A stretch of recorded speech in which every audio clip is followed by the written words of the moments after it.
Okay, so we've all seen what AI can do in the digital world, right? It can write poetry, it can code, it can whip up these incredible images. But what happens when that same intelligence gets a body?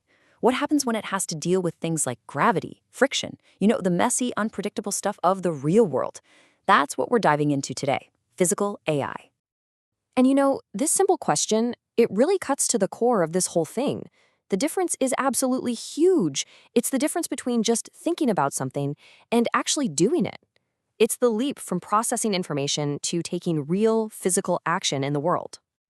So yeah, we're basically moving from the AI we know, the one that lives inside computers, to something totally new.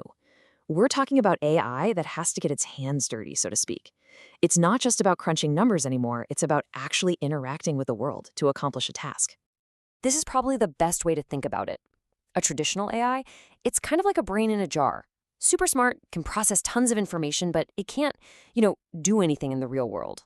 But physical AI, that's more like an athlete. The intelligence isn't just in the brain, it's in the body. It's in the way it moves, how it keeps its balance, how it just gets physics without having to think about it. And this brings us to a really, really important idea. It's kind of a game changer, actually. For these robots, the body isn't just a shell carrying the software around. No way. The body is part of the intelligence itself. You can't separate the two. There's a term for this. It's called embodied intelligence. And seriously, this is a huge deal. It completely flips the script on how we used to think about AI. See, it means intelligence isn't just some program you can download into any machine. It actually emerges from the way the robot's specific body interacts with the world around it. Think about it. A robot with long legs is going to learn to walk completely differently than one with short, stubby legs. The body itself literally shapes how it learns. So what does that actually look like? Well, let's say a robot needs to pick up a paper cup. It's not enough for its computer brain to just recognize cup. It needs to feel it. It needs to have an intuitive sense of how much force to use so it doesn't crush the thing, how much friction it needs so the cup doesn't slip. It even has to predict what'll happen if it tilts its hand too much. That constant feedback from the body is what makes real intelligence possible. Okay, so if the brain and body are this tangled up, you might be wondering, how in the world do you even start building one of these things? They're insanely complex. Well, the process is pretty fascinating, and it's way more than just writing code. The secret sauce is what they call the simulation-first approach. So before they even touch a physical screw, they build a perfect virtual replica of the robot, a digital twin. Then they drop this digital twin into an ultra-realistic simulator. Think of it like a video game with perfect physics. In there, the AI can learn to walk. It can fall over 1,000,000 times. It can fail and try again. And none of it costs a dime or breaks any expensive hardware. It's a safe, virtual playground. And only after it masters a skill in that digital world do they upload that brain into the real robot. And these are the kinds of tools the engineers are using to pull this off. You've got ROS2. That's basically the robot's operating system, like its nervous system. Then you have these crazy advanced simulators like Gazebo or NVIDIA Isaac Sim. Those are the virtual gyms we were just talking about. For eyes, they use things like RGBD sensors and LiDAR, which let the robot see the world in 3D, almost like a bat. And for the brain's language center, they plug in models like GPT, so it can actually understand what we're saying. All right, so you've got the nervous system, the virtual gym for training, the 3D eyes, and a brain that can understand us. Now for the fun part.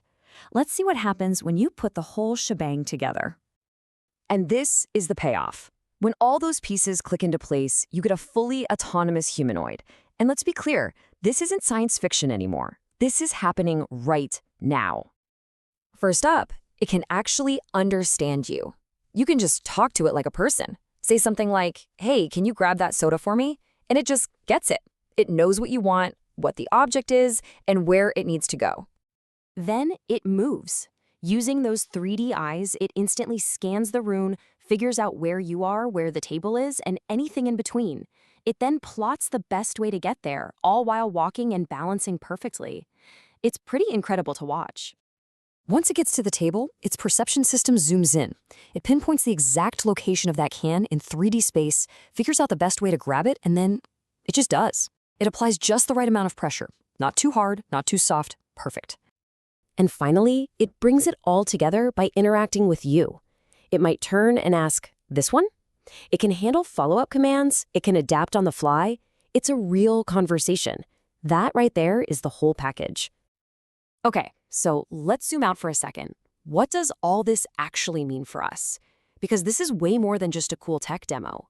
We're talking about a fundamental shift in what machines can do and what their place in our world is going to be. There's a quote that just nails it. We're talking about machines that don't just compute, but understand the world, move through it, and interact with us. Think about that. We're going from machines stuck behind a screen to machines that can walk around and be a part of our world. And that leaves us with a really big question, right?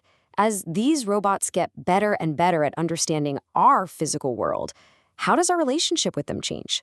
They stop being just tools and start becoming more like collaborators. So, how is that going to reshape, well, everything? How we work, how we live? It's definitely something to think about.